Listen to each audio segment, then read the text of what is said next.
सार्थक सार्थक जर 2 मिनिट इकडे ये रे. काय रे दादा? काय कधी या? बघ तात्या तुला 2 चिकू देतील आम्ही तुला 4 चिकू देऊ. बरं परवडतंय तुला. हा. तात्याने चिकू काढून देलीन की देलीन की लगेच आमच्या- इकडे द्यायचं पासिंग करायचं. लगेच द्यायचा. हा. तात्यानं जरा पण समाधान नाही पाहिजे. हा. बस डन ना. Done done. ओके ओके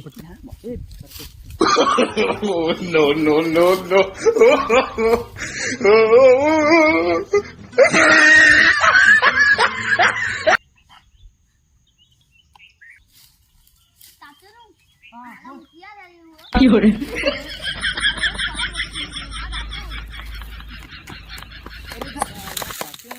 चिकू काढलं तर गेलो कुठं आणि पोर गेला कुठं काय नेत्याने दाखवलं काय होय, होय, असा उभा गोला करून बघा ते मग कसा असा एवढा त्या पोराला न्यायला तर मोठा ताप केला रे वाटतो